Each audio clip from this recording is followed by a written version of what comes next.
Hello, everyone, and welcome to a brand new Record Club episode of the Jams and Tea podcast, where each week one of us picks a record for everyone to review. Sometimes everyone just means one person, and then we review it.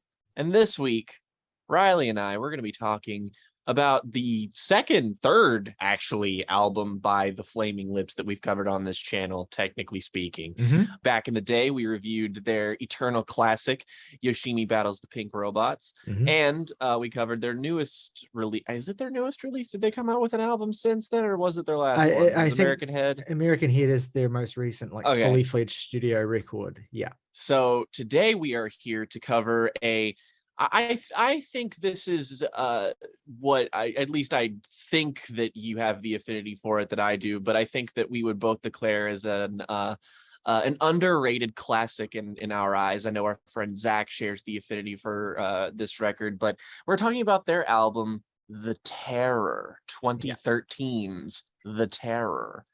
Yes, we are. And, yes, as Jake, as you alluded to, sometimes it is just the two of us doing that. But I think doing these videos, but I think it can lend itself to a certain sort of, intimacy is too homosexual of a word, but like a sort of a camaraderie, a sense of unity in the experience of the record that gets a little bit diluted when you have a lot of people. But anyway, The Terror, this is a fascinating album. So this album came out in 2013. A momentous year for music, particularly for me in terms of my musical development. That was the year that I really became fully immersed in the world of music and was actually listening to, as many new releases as I could. And I remember The Terror coming out. Now, if you've watched our Yoshimi Battles the Pink Robots record club, and I don't blame you if you haven't, it was a long time ago, but it is a good record club. I'll put a link to it for you to check it out. But if you've watched it, you'll know that Flaming Lips have actually been a band that have been in my life for a very long time. In fact, Yoshimi Battles the Pink Robots is one of the first albums I can remember loving and appreciating as an album. My dad bought the CD of it on the day it was released, essentially, and it was and I was 5 years old when that came out, and so it was real permanent rotation. And that's a kind of, I think, a great album to hear when you're that young. I think because it's it has a sort of, it has a kind of sense of sort of innocence and cheeriness to it, but also the deeper you go into it, the darker it gets, and it kind of starts to reveal a real kind of ugliness to it. And it's so it kind of it reflects, the rose tinted glasses of childhood, and it reflects the kind of innocent, wide eyed joy of being young, but also kind of gives you a sense of the in a Blue Velvet-esque way, it gives you a sense of the kind of ugliness that's always lurking beneath the surface of pleasant things. And and I think that's still a great record that holds up as one of their best. And so the Flaming Lips have had a really interesting trajectory. They've been around since the mid-'80s. They've put out literally dozens of albums. They as they were going into the 2010s, though, their output, it wasn't that it slowed by any means, but it was that it became slightly more eclectic. They made music more frequently outside of the confines of the studio album format. They did a lot of collaboration, did a lot of remix records, cover records. They did a lot of really weird and wacky and wild shit, to the point where it was basically impossible to properly keep up with everything they were doing. And this sort of shift in the, I guess, style and mode and notion of what the Flaming Lips could be really began with 2009's Embryonic, which is the album that precedes this one. And it's a record, I think, to me, this album and that one go hand in hand. They're yin and yang, to be honest. That album is much more, abrasive and violent and blown out and long-winded and nuts. But thematically and sonically, it has a very similar sort of overall atmosphere. It's rich with kind of dread, a lot of preoccupation with environmental themes on that record as well, the idea of environmental destruction and sort of encroaching annihilation. Basically, it's a kind of very sort of two quintessential examples of albums produced by the one and only Dave Fridman as well. And Dave Fridman, you might as well call him a member of the Flaming Lips, because I believe he's produced every one of their records, at least going back to the beginning of their real golden era with the Soft Bulletin. So he is basically a permanent fixture of the Flaming Lips. He produces everything they put out now, basically. And so one of the distinct characteristics of the Flaming Lips sound is his incredibly sort of dynamically blown out production style, this heavy kind of compression, distortion, sense of psychedelic kind of melting pot of sounds and all sorts of stuff. Like the specifically the creative partnership within this band between Dave Fridman and the band's primary instrumentalist Stephen Drozd is like so core to what we think of as the Flaming Lips sound and the way that it's changed and evolved over the decades. But yeah, the Terror was a really fascinating record to get off of the back of Embryonic, which is, as I said, it's kind of this blown out, massive 70-minute wild ride of a record. And this is, I mean, comparatively, in terms of the aesthetic, it's a bit more, it's more pared back, it's more constructed like a kind of conventional album, at least in terms of formatting. Like it's the aesthetic is very uniform throughout the entire record, and the songs like deliberately kind of bleed into one another, and it kind of plays as a sort of singular mix of sort of unstoppable music, essentially. And it almost, like, the way that I think of it is it's kind of like the soundtrack to like a post-nuclear apocalypse sort of landscape, basically, where you wake up every morning and the sky is just a permanent filter of ash, essentially. And it's an incredibly paranoid album. It's an album that's really preoccupied with how essentially all of the most sort of pleasant and stimulating and reliable things in the world are ultimately vulnerable and can very easily be kind of corrupted and even destroyed by kind of forces of evil. I mean, Flaming Lips to me, like, and particularly in the way that Wayne Coyne writes, like, he very much evokes sort of grandiose ideas of forces of good and forces of evil, love versus hate, all these sorts of things. And the Terror is really remarkable for how just uncompromisingly it leans into that darker side of things thematically and aesthetically. Like there's no like ray of light that pokes through this record. Aesthetically, thematically, lyrically, it's all the turtles all the way down. It's just horrible. It's a really really bleak listening experience, and it's fascinating because that makes it, I think, kind of unique in the Flaming Lips catalog. And I think that around the time that they were doing records like this in Embryonic, Stephen and Wayne were really conscious about wanting to, not be too hemmed in by this kind of cultural idea of who the Flaming Lips were, this kind of irreverent, sort of drugged out, silly, sort of spacey pop band. They were very much wanting to kind of wrestle themselves free from the shackles of that stereotype, essentially. And that's why they made a lot of these really, really challenging records. But the Terror is still really, really unique because I don't think there's another record like it in their discography. And there's certainly not another record that commits to its aesthetic gambit as kind of wholeheartedly as this one does. Like there's no, moments of irreverence or anything like that. It is one horrible acid trip to hell, basically. And we decided to do this one a bit last minute as well. So I've just come off the back of a terrible morning where I listened to this 3 times in a row while basically being stuck inside of the most Kafkaesque bureaucratic nightmare possibly imaginable. And it was the perfect setting, right? Like I was absolutely like, my environment, as horrible as it was being enhanced and lifted up by this album to a kind of cosmic horror, basically, that I could step back from and appreciate on an aesthetic level as I try to dissociate myself from the terror of my own existence. So yeah, the Terror was a great soundtrack for that. And it's just an absolutely, I mean, so there's so much going on. There's like, so the aesthetic toolkit, the sonic palette of this record, fairly simple, right? There's synthesizers, there's keyboards, there's incredibly scratchy guitar tones. There's Wayne's voice, which just sounds simultaneously sort of distant and foreign, but also kind of like omnipresent, like a god in the skies, essentially.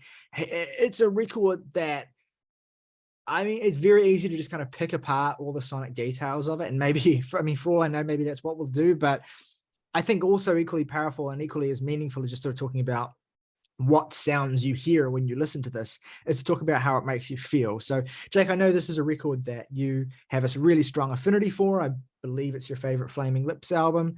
Why don't you talk a little bit about how you discovered this record and what your kind of initial sort of impression was it of it the first time you heard it, and then kind of how you feel about it now?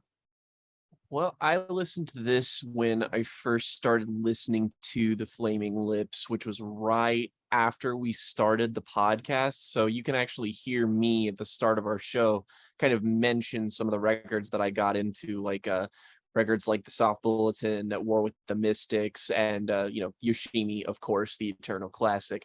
But it wasn't really until I heard this where I feel like the Lips as a whole fully clicked with me. And I remember I doubled this album as like a first listen one night. In one go, I listened to back to back this and Spiritualized Ladies and Gentlemen, We're Floating Through Space.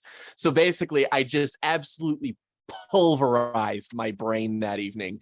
And then I did the exact same thing the next day again because I loved those records so much on first listen. And they were so like all consuming in their enormity that I was so overwhelmed by them that when I went to work and listened to both of them, I remember I was having a particularly bad week myself. And when I doubled them and I was at work, I was amidst like it was less like a Kafka-esque bureaucracy and more of a like Tom York Kid A moment where you just realized you're in this swath of people just kind of standing there recognizing that you're alone and that everyone else is just surrounding you and you're just like, oh, and then you just have like, you have Wayne Coyne's weird sort of vocal harmonies reverberating around in your head. And it was a time, it was a moment, and it was like right as I started listening to albums that I really considered to be outside of my like musical comfort zone initially. And like the Flaming Lips were something that like, I like psychedelic rock, so they definitely appealed to me. But this is one of their albums that like I think it's generally kind of considered that the Lips 2010s output has not been the best, especially considering that this is the best regarded album of that particular decade, I would say, by a pretty fair measure. And it's still not really looked upon with that much love or reverence. But I know plenty of people who, when they do love this record, they love it wholeheartedly. And I do think it's because of the sort of commitment it is to being that sort of singular experience. One of the things I mentioned before we start recording is that the deluxe edition of this album actually has the entirety of it in a bonus track after the initial 9-song run of albums. And the fact that it works as one long song, I feel like is kind of testament to the kind of experience. The sort of album cover is really evocative of just sort of sitting there as you wait for this sort of oncoming fallout to sort of consume you. And I feel like Look, the Sun is Rising is like a perfect opener, just like a quintessential opener for what this album is trying to be, just because you get this like instantly all of these like sonic ideas, they're so noisy, drony, and ominous. That's the thing about this album that's consistently impressive, is that they consistently evoke different tonalities, different like there's a lot of variation on here, but it all sounds like it belongs to the same mood. It all feels like it congeals together in the sense that it feels like something is coming. Like you don't know what, you don't know if it's a monster, if it's a force, if it's a deity of some kind, but there is some kind of apocalyptic something on the outset and you are just waiting for it. You have those like those vocal refrains of Wayne Coyne's in the background, though. Oh, and it feels kind of like it almost feels like tribal on here. There's like a really like gnawing, pulsating rhythm to this song that's just kind of infectious and kind of hypnotic in a way that a lot of the Lips, catalog is. But I think what makes this song and this album most effective are that a lot of their records, like Yoshimi, for instance, focus on being a really holistic experience. There's a lot of, variation, and there's a lot of like, they're trying to do a whole lot of things on there and things that they accomplish very well. Whereas here, the I feel like monotony isn't quite the right word for it, but there is sort of a homogeneity to the sound here that probably makes or breaks the experience for some people. But personally, the sort of consistent overpowering aesthetic, that sort of strength that I think Friedman in particular leans into on this record, of just this oppressive atmosphere, is what makes this experience to be so simultaneously successful and kind of hit or miss with people. Is that I can easily see people listening to this and just being like, it just sounds like 50 minutes of the same thing. And it's like, kudos, I guess. But personally, I love the different ways on which it makes you feel small. Yeah, it's funny, like this album came out I think about a week after another album that is like one of the most sort of singular releases of 2013, and also another record that's on my record club list for next year, which is The Knife's Shaking the Habitual, like another, and I'll try and get Zach on for that one as well, because I know he loves that record too, and I can see that being quite a divisive but really interesting discussion for us to have. But anyway, like these were these two records that were like so willfully avant-garde from artists who in the mid 2000s had like really started to make an impression as sort of like, you know, alternative, dark, but sort of still really, really accessible pop, indie figures, essentially, right? Like to me, and here they were, you know, 3 years into the 2010s, making these completely ridiculously unfriendly records. I mean, Shaking the Habitual is a very different album aesthetically, but it also has like, you know, 20-minute drone that goes nowhere and just makes you feel awful, and a 10-minute song that simulates the sound of the earth screaming as it's being fracked. Like, and this is like a more sort of pared back and modest, I guess I would say, sort of record that does a similar sort of thing, that really primarily its main purpose is to make you feel uneasy, to make you feel unconfident, unclear, a little bit paranoid, a little bit upset, basically, at the world. And the thing is, like, Embryonic, I think, is, you know, a record where those environmental destruction themes are really worn on its sleeve. It's a kind of very socio-political record as well. It came in the middle of the recession, and it has a lot of like anger and fire inside of it. Whereas the Tear, I think, while you have those images of an exploding sun and of a kind of like nuclear winter that follows, all that sort of stuff, are just burning, perpetual pestilence, all that sort of stuff. I actually think that The Terror is a much more personal, sort of individualistic album than Embryonic. Yes. It's a record that I feel like reflects less a kind of chaotic, dying world, and more like, I guess, the internal state of someone who is, I guess, existing within that space, or who is, you know, feeling a kind of internal death happening. It's funny. You say that, and you're hearkening back to something that I kind of already mentioned. Go back and longtime viewers, you might remember what Ryley just said is almost identical to what I said about Radiohead's Kid A in our Radiohead retrospective about that album, and that it is a completely internalized take on a world that is basically dying and or dead. So I honestly, I never like made this connection between the albums before, but they absolutely give me the 100% the exact same feeling when I listen to them in very different ways. I think Radiohead, obviously, they go about they have way more variety in terms of it, but in terms of just like the straight up oppression of the sound here, and just the kind of focus on imbuing the listener with a kind of cosmic loneliness that you just kind of feel. I feel like there is sort of a kinship shared between the two, and in both how unfriendly they both are, generally speaking, to a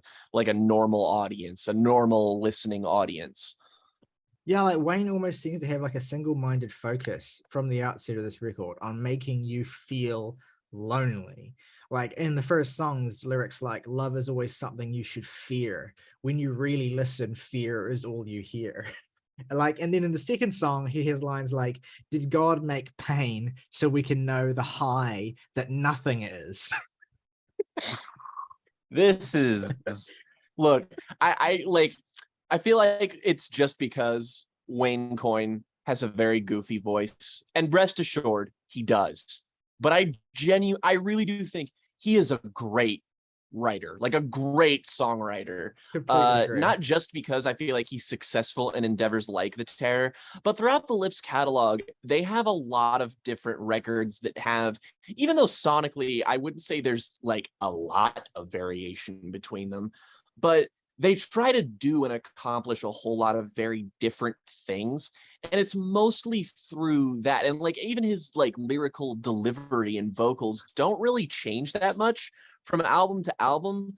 And so it's sort of like it's purely through lyricism that he has to use this very, very specific kind of scalpel to sort of precisely craft what he's going for. It's a mixture of like the lyricism and also the way that his vocals are recorded and mixed into the album as well. They have this like real heavy sort of reverb pass filter that's thrown over them almost constantly. They sound like they're just kind of shimmering, but they're also like being kind of attacked by this kind of thick bog at the same time. Like listening to this record and trying to like reconcile Wayne's like stereotypically sort of starry-eyed wondrous voice with the context of the aesthetics and sounds on this record. Like it sounds like a nuclear apocalyptic wasteland where like a dog has like mutated and achieved sentience and is like is singing about the horror of suddenly being able to comprehend and express itself.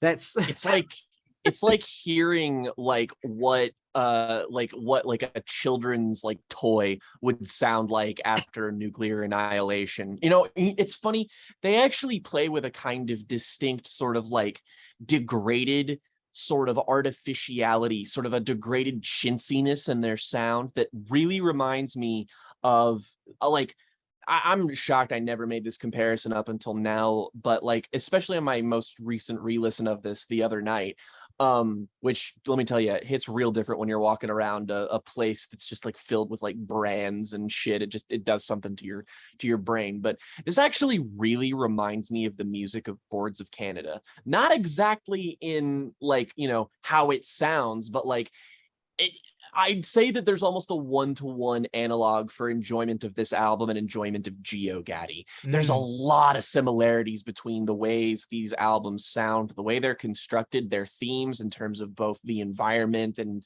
like the sort of internal sort of degraded nostalgia. There's a lot of kinship between that, or even with something like Tomorrow's Harvest, which is overtly about like nuclear annihilation and plays with a lot of sounds year. like Actually, that. that's another reference point. Oh shit! I'm mad I didn't Fuck, I didn't even think about that.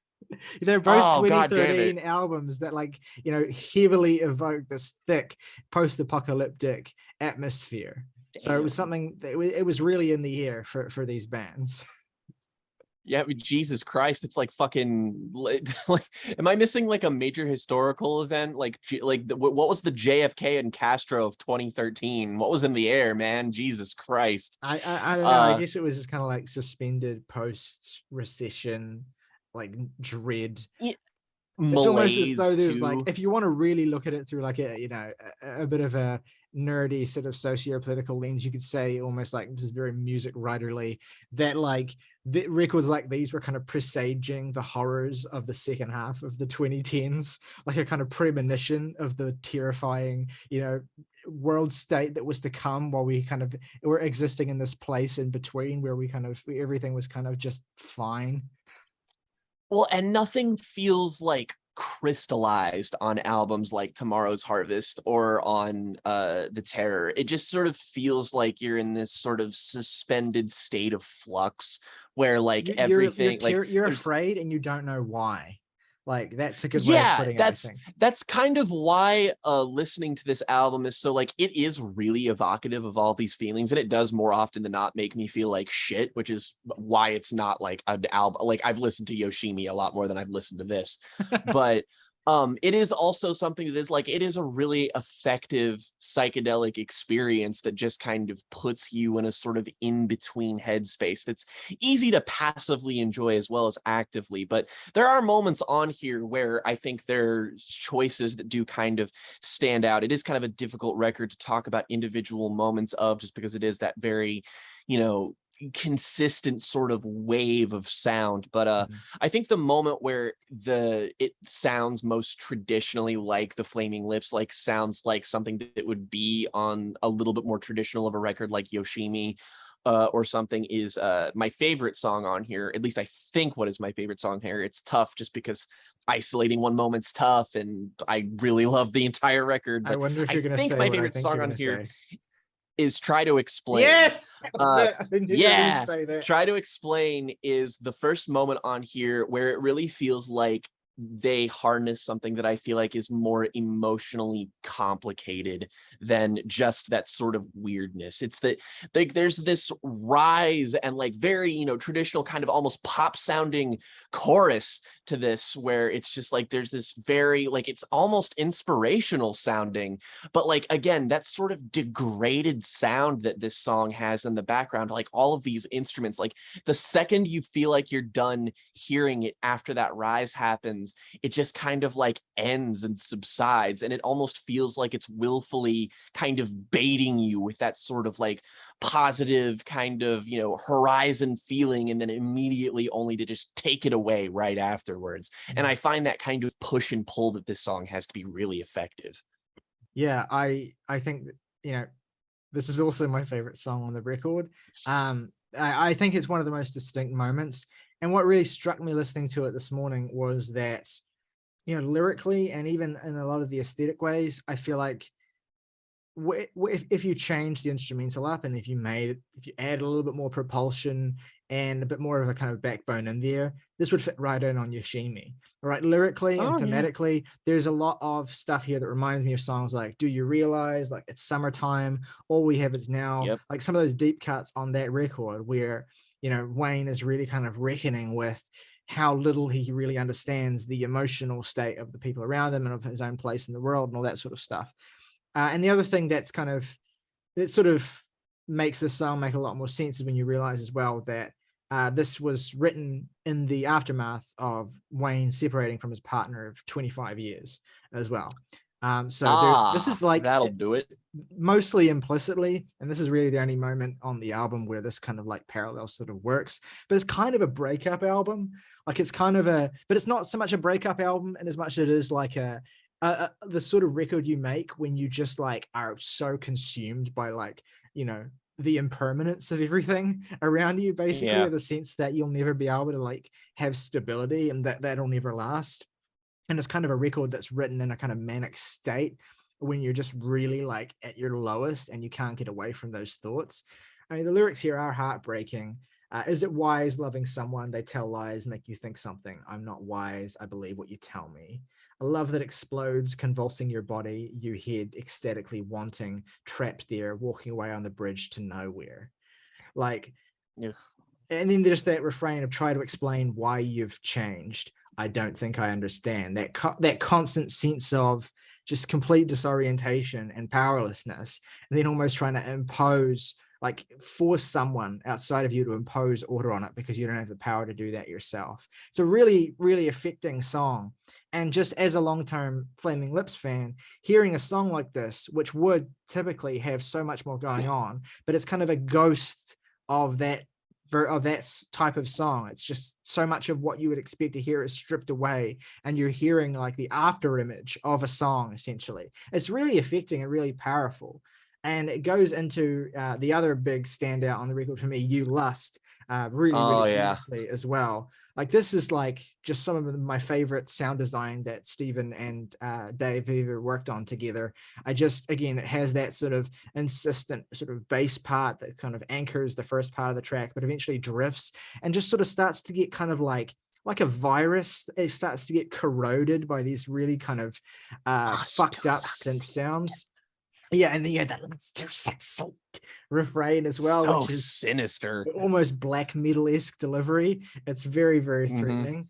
And then you just like, it kind of just sort of, as this lengthy sort of 13-minute track goes on and on and on, and just sort of starts to corrode and like slowly and very subtly, and you don't even really notice it's happening. All the kind of like sort of standard elements that were there at the start of the song that kind of gave you a sense of what the song was have just all kind of evaporated basically. And then by the end of the song, you're just in this like, just depending on what mood you're in, the last 3 minutes of the song are either blissful or they're like just the most depressing moment on the entire record. Just this vacantness that the song ends in, this space of It's just like hearing faded audio from a VHS tape that barely works anymore. Like there's something so of this is the song that reminds me the most of GeoGaddy. It feels like they built in one of those like minute and a half long sort of like segueing interlude tracks to the end of this, and that sort of like cycling repeating part with the sort of like even that sort of 3-note arpeggio in like the main like chunk of the song. It's like like that tone sounds like it comes right off of GeoGaddy or just like a Boards of Canada song in general. And it's just such a like it being this 13-minute long like monolith, like you'd expect it to kind of get old, and it does kind of like tire you out, but I feel like that's all part and parcel of the experience. That like once you sort of get to the end of the rainbow here, and then you experience that really minimal kind of just very strangely sparse intro, you're just left in a state of just like complete discombobulation. You're just kind of like, I don't like what where am I? Who am I? When is this? I don't understand. Yeah, and you have moments as well where the guitar is a little bit more front and center, like the title track and the other standout, Butterfly, How Long It Takes to Die. And these are songs where it's like, you know, if the start of the record, if the initial run of tracks are a little bit more sort of subdued in their kind of fugue state feeling, I feel like as the record goes on, it kind of gets a little bit more like the songs get a little bit more kind of distorted and scratchy, and kind of like the tension and the unease kind of starts to turn itself up more and more and more, I think. Like, I mean, tracks like You Are Alone and Turning Violent, like they don't sound good. They don't sound well. No. But they're very effective in that. But yeah, the scratchy again, like Stephen has this really just this guitar, like basically anytime you hear a guitar on this record, it's like it doesn't sound like a guitar. It sounds like nails on a chalkboard is what it sounds like. It's really kind of static. There's very little actual musical progressions on any of these songs either as well. Occasionally you'll have like a sort of two note alternating kind of bass pattern or like melody, but you couldn't even call it a melody, like two note alternating kind of static motif, I guess. And then there's just not really anything happening in terms of musical development at all. It's such a static album, and there a lot of what the songs kind of are built around are just an increasing or a decreasing intensity depending on the moment that the record is at. And so what's being modulated is not musical progression, but it's just like the intensity of the vibe almost. And then Wayne is like imposing these like, traditional verse chorus verse structure songs on top of them, which makes them feel even stranger. It's so weird. Yeah. I would also like to point out just how like I really love stuff like the title track, just because I love how stately it begins, and I love how as it goes on, like Wayne's voice goes through this like digitized filter that just makes him sound basically unrecognizable at some points, makes him sound like a fucking robot. But like the lyricism on here, however long they love you, we are all standing alone. The terrors in our heads, they don't control the controls. I turn to face the sun. We are still standing alone. At least we'll stand by the terror. It helps us take the controls. It's like the idea of fear being the guiding force of survival for just a human being, and that being the only thing that's propelling you forward, just being this incredibly bleak notion. And then it's followed by like that first lyrical passage ends, and then it's just this wall of distorted static. It's just like whir, whir. It sounds like a fucking siren that's like again, that's gone through some kind of filter that makes you feel like you're like in some sort of like prison death camp. There's just something so like this, like the terror, the title track actually does remind me a lot of something that would be on like the back half of Radiohead's Kid A, just like, if it was produced by Dave Fridman. Yeah, and I think like that kind of takes us to like what Wayne has said is kind of like the central thesis statement of the record, which I think is a good place to kind of like wrap up on almost, which is this idea that the central theme of the record essentially is that the acknowledgement that life is possible without love, and that if you have no love in your life, there's no mercy killing, which is his word. You still have to exist. And then you kind of just have to learn to exist in a state of, you know, loneliness and isolation, and where all the good things have kind of just gone. And I mean, it's not like it's not a massively complex idea, but it's I think when Wayne details it like that, it really does make the record stand out so distinctly from all of the other Flaming Lips record, where this idea of love or of vibrance, whether it's in the form of another human being or in the form of nature, is something that kind of keeps you tethered essentially. And here is kind of just an acknowledgement that the tether can still be cut, and if the tether is cut, you still continue to exist. And then what do you do in that space, and what is that experience like? So yeah, it's not a fun record to think about. It's certainly not a fun record to listen to, but it's a very affecting album that has still, like, ever since I heard it, almost coming up on 10 years ago, it left a profound impression on me, and still surprises me as someone who came to this, by the way, having heard basically almost every Flaming Lips record up to this point. So still feeling like I was prepared for anything, but kind of getting something that really just sort of took me by surprise in a way I didn't realize this band could still do. And that's why even though I haven't really enjoyed much of the records they've done since then, although I do think that none of them are bad, and I actually think there's some underrated gems in there, I still never really have any intention of giving up on the Flaming Lips, because the basically everything they do, you are more aware than ever of like the endless possibilities of their supremely fucked psychedelic view of the world. And the Terror really stands out because in a discography of, you know, like 20 albums or whatever, it is singular. And I think that's probably why the people who really connect with this record, like you and me, like really connect with it, and it becomes something really, really special and intimate almost, because like there's no other way of getting this. And whereas if that's not the sort of connection you're looking to form, and you're looking for something else from the Flaming Lips, then yeah, there's every chance it will leave you very cold.